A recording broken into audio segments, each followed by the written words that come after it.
की ध्येयवेडी माणसं कशी असतात आणि काय असतात. तर अशाच एका ध्येयवेडी माणसाचा मी एक छोटीशी गोष्ट तुम्हाला सांगणार आहे. तुम्ही बघा, एक ध्येयवेडी व्यक्ती होती, सामान्य कुटुंबातून शिक्षण घेत असताना जिल्हा परिषद शाळेतून शिक्षण घेतलं, उच्च माध्यमिक शाळेतून शिक्षण घेतलं. ते शिक्षण घेताना सुद्धा त्यांची परिस्थिती एवढी बेताची होती की मोठ्या बहिणीच्या वह्या पुस्तकं घेऊन त्याने आपलं शिक्षण पूर्ण केलं. म्हणजे अशा बेताच्या परिस्थितीत शिकून त्यांचे उच्च माध्यमिक पर्यंत शिक्षण झाले. शिक्षण करत असताना त्यांना सर्व जे भागातील लोक आहेत त्या लोकांनी सांगितलं की आपल्याकडं जे तू शिक्षण घेतोयस, पण हे शिक्षण भविष्यात तुला काय करायचं आहे, तुला काय ध्येय गाठायचं आहे, तर तुझेच वडील जे गव्हर्नमेंट खात्यात सर्व्हिस करतात त्या ठिकाणी तुला जर जॉब करायचा असेल तर तुला काहीतरी वेगळं करावं लागेल. म्हणून त्यांनी काय केलं तर टायपिंग शिक्षण घेता घेता एक टायपिंगचा कोर्स जॉईन केला आणि आपण टायपिंग करूया, आपल्या शिक्षणाबरोबर तेही पूर्ण होईल असा विचार केला. पण माणसाच्या आयुष्यात जर काय त्याला घडायचं असेल तर वेगवेगळ्या कशा कल्पना मिळतात बघा. त्यांनी टायपिंगचा कोर्स पूर्ण केला आणि त्याच वेळेला त्यांना असं कळालं की सरकारची जी योजना होती की वडिलांच्या जागेवरती कामाला घ्यायची ती योजनाच बंद पडली आहे. मग आता टायपिंग तर आपण केलंय, आता पुढं काय करायचं, म्हणजे वाटा तुम्ही शोधत राहा, तुम्हाला मार्ग मिळत राहील. तसं काय करायचं म्हणून त्यांनी डीटीपी डिझायनिंगचा कोर्स केला आणि तो डीटीपी डिझायनिंगचा कोर्स करून आपण टायपिंग झालंय, डीटीपी डिझायनिंग करू आणि आपण पुढं काहीतरी नवीन करू असा त्यांचा विचार आला. मग त्यांनी काय केलं, एका प्रेसमध्ये ते कामाला गेले. त्या प्रेसमध्ये काम करत असताना जवळजवळ 5, 6, 7 वर्ष त्यांनी काम केलं. व्यवस्थित चाललं होतं, प्रेसचं काम चालू होतं, सर्व्हिस करत होते. त्या सर्व्हिसेतून त्यांचा उद्धार झाला की त्यांनी एका 2 व्हीलर घेतली, 4 व्हीलर घेतली, चांगलं चाललं होतं. त्यातच त्यांच्या आई वडिलांचं आजारपणाचं ओझं पडलं. म्हणजे कर्तृत्व त्यांना ते आई वडिलांचं जे उपकार आपल्या आयुष्यात असतात ते सुद्धा त्यांना ते परत फेडायचे होते आणि ते त्यांच्या समोर आलं. मग त्यांनी तेही पूर्णपणे पार पाडलं. शेती होती, शेतीही करायची होती. हा सगळ्यांचा समतोल चालून त्यांनी आपलं नोकरी चालू ठेवली.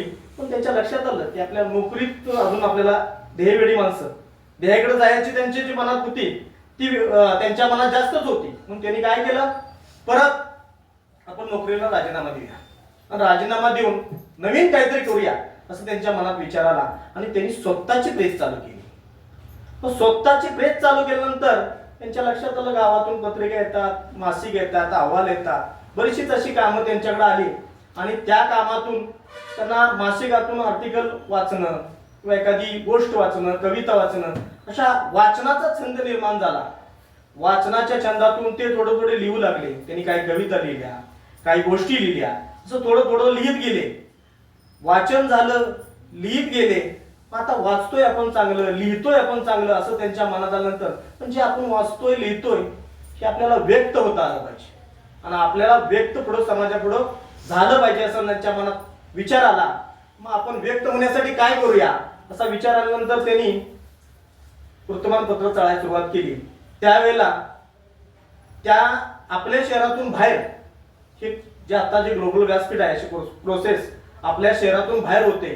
पण त्या बाहेर ठिकाणी जाण्यासाठी सामान्य कुटुंबाच्या असं तेवढी बेताची काही परिस्थिती नव्हती. मग त्यांनी काय केलं, त्यासाठी एका पतपेढीचं कर्ज घेतलं. पण तो कोर्स आपल्याला पूर्ण करायचा आहे म्हणून एका पतपेढीचं कर्ज घेतलं आणि त्या कोर्सला गेले. जाताना सुद्धा अवस्था एवढी चांगली नव्हती.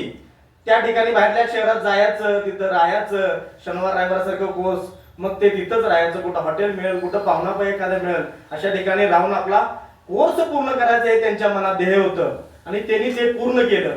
पूर्ण केल्यानंतर ते पाठीमागे ज्या वेळेला आले ते एक सूत्रसंचालक म्हणून आले. सूत्रसंचालक आल्यानंतर त्यांनी गावाकडे आल्यानंतर थोड्या प्रमाणात सूत्रसंचालन चालू ठेवलं. त्यावेळेला काही लोकांनी लगेच त्यांना ऍक्सेप्ट केलं नाही की चांगला बोलतोय आणि हे होतंय. एका कोर्सवरती तर लगेच तुम्ही आता जे बोलताय ते तुम्ही लगेच तयार होत नाही. तुम्हाला स्वतःला व्यासपीठ हुडकावं लागणार आहे. तुम्ही तिथं स्वतः जाऊन बघितलं पाहिजे की मला कुठं बोलायची संधी मिळते, मला काय बोललं पाहिजे आणि त्यावेळेला मी नाही म्हटला तर तुम्ही थांबला. तर त्यांनी ते नाही केलं. त्यांनी आपल्या सूत्रसंचालनातून एखादे कार्यक्रम असेल, तुमचा वाढदिवसाचा कार्यक्रम असेल, लग्नाचा कार्यक्रम असेल, ह्या गोष्टी घेतल्या. जरी येत नाही लोक, जरी आपल्याला चिडवत असतील तरी ते उभे राहिले व त्यांनी सुरुवात केली.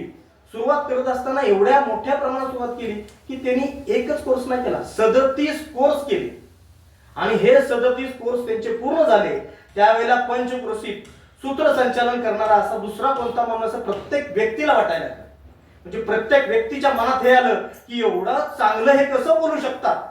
आणि म्हणून ठराविक माणसाने त्यांना विचारलं, तुम्ही हे कुठून शिकला, हे जे शिकलाय हे कुठून शिकला की एवढं चांगलं तुम्ही बोलताय, मग कुठं शिकला हे सांगितल्यानंतर ध्येयवेडी माणसं त्यांच्या मनात हे ध्येय होतं. त्यांना हे प्रश्न विचारल्या त्यांच्या डोक्यात आलं की आपल्या भागातल्या लोकांना ह्याची गरज आहे. आणि ही जर गरज आपण भागवू शकलो तर एकतर कुटुंबातून शिक्षक म्हणजे कुटुंबातच त्यांच्या रक्ताचं शिक्षण देणं, नेतृत्व कसं करायचं हे होतं. मग त्यांच्या मनात आलं की आपल्या भागातल्या लोकांना आपण जे पतपेढीचं कर्ज काढून जे बाहेर जाऊन घेतोय ते आपण जर इथंच दिलं तर इथं कशा पद्धतीत देऊ शकता.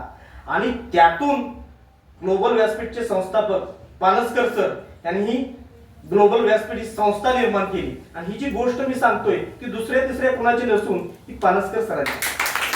त्यांनी निर्मिती कशी केली तर एवढ्या सगळ्या झुंज देऊन त्यांनी या ग्लोबल व्यासपीठची निर्मिती केलेली आहे.